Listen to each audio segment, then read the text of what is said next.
Assalamualaikum warahmatullahi wabarakatuh. Perkenalkan, nama saya Anissa Febianti, NPM 091058041914, jurusan Ilmu Administrasi Publik semester 6. Baik, pada video kali ini saya akan menjelaskan materi sebelumnya, yaitu teori-teori administrasi. Sejarah administrasi publik.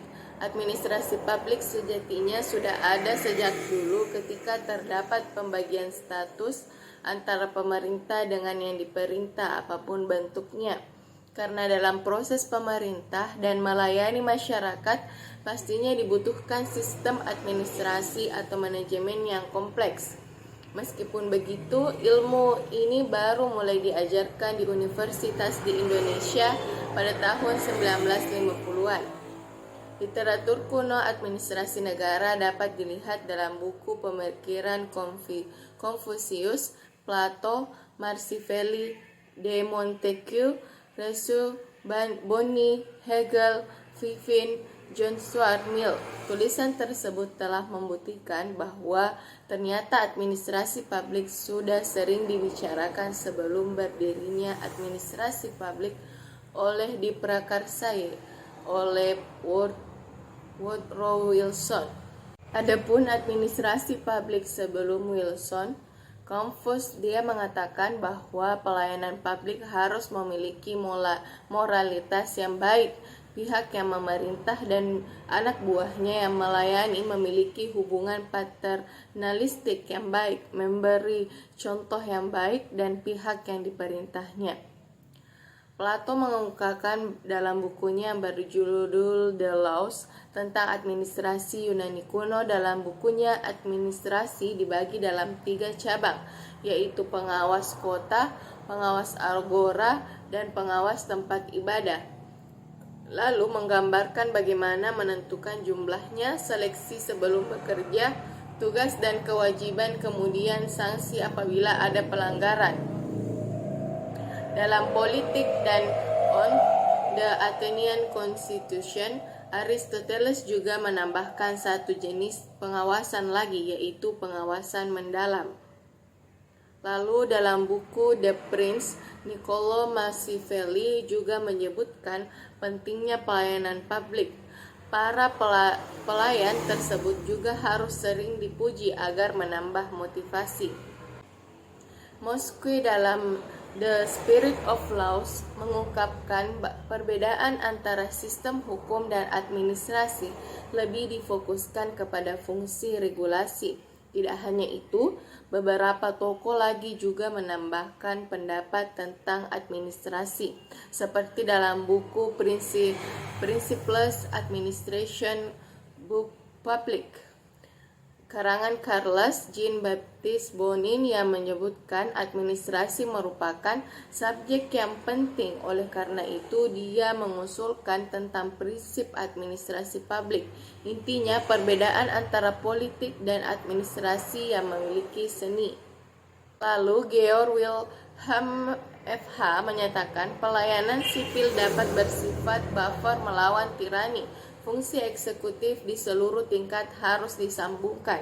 Fifin juga mengemukakan tentang dikotomi administrasi publik. Inti dari semua membuktikan bahwa prinsip administrasi publik dan berbagai isunya sudah gencar dipersoalkan jauh sebelum Bapak Administrasi Publik Amerika Woodrow Wilson muncul.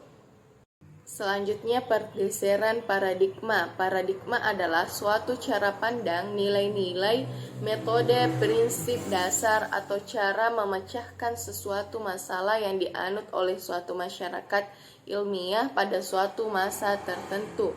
Menurut Nicholas Henry, terdapat 5 pergeseran paradigma, yaitu paradigma yang pertama tahun 1900 sampai 1926 adalah dikotomi politik administrasi negara. Tokoh yang memperkenalkan adalah Frank J. Goodenough dan Leonard D. White. Goodenough dalam Politik and Administration berkata bahwa politik sebagai pembuat kebijakan, sedangkan administrasi negara adalah pelaksanaan kebijakan.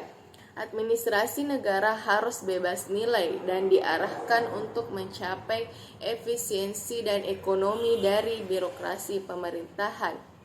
Paradigma kedua yaitu tahun 1927 sampai 1937 disebut paradigma prinsip-prinsip administrasi negara. Tokoh yang terkait adalah Willoughby, Gulick, dan Urwick yang dipengaruhi pemikiran Fayol dan Taylor. Prinsip yang diperkenalkan adalah POSDCORP, Planning, Organizing, Staffing, Directing, Coordination, Reporting, dan Budgeting. Yaitu yang selanjutnya paradigma ketiga tahun 1950 sampai 1970 adalah administrasi negara sebagai politik. Menurut John Gauss, teori administrasi negara adalah teori politik di mana lokusnya adalah birokrasi pemerintahan. Selanjutnya paradigma keempat tahun 1956 sampai 1970, perkembangan pemerintahan administrasi negara sebagai ilmu administrasi. Prinsip manajemen dikembangkan secara ilmiah dan mendalam. Fokusnya adalah perilaku organisasi, analisis manajemen, penerapan teknologi modern, namun lokusnya kurang jelas. Selanjutnya paradigma kelima tahun 1970 sampai sekarang adalah administrasi publik sebagai administrasi publik. Fokusnya adalah teori organisasi, teori manajemen, dan kebijakan publik, sedangkan lokusnya adalah masalah dan kepentingan publik. Pengaruh ilmu pengetahuan dan teknologi. Ilmu administrasi negara mempengaruhi dalam hal pengambilan keputusan dengan memanfaatkan teknologi komputer oleh Herbert Simon. Ilmu politik menyumbangkan pendapat bahwa administrasi publik sebagai medan politik di mana kelompok kepentingan terlibat dalam pemilihan kebijakan. Pengaruh sosiologi dapat dilihat dari teori birokrasi, sistem perubahan sosial, kelas dan kekuasaan dan masyarakat ke dalam administrasi publik.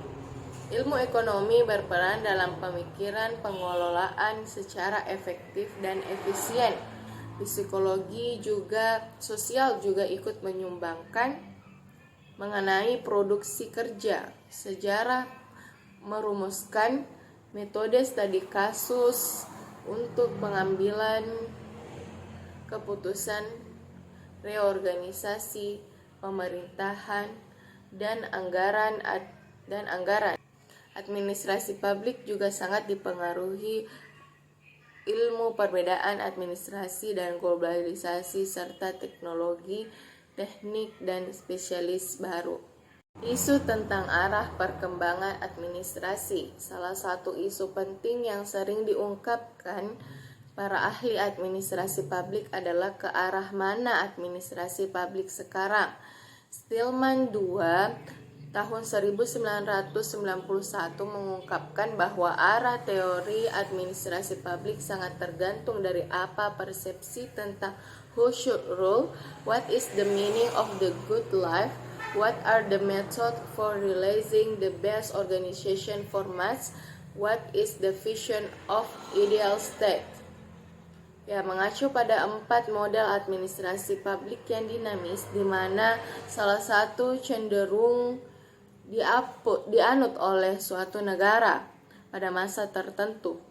Keempat model tersebut adalah model no state, bull state, pre-state, and pro-state. Masing-masing model tersebut memiliki karakteristik yang sangat spesifik sesuai dengan perkembangan suatu negara.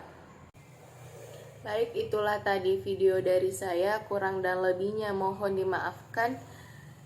Sampai jumpa pada materi selanjutnya. Billahi fisabilil haq, fastabiqul khairat. Assalamualaikum warahmatullahi wabarakatuh.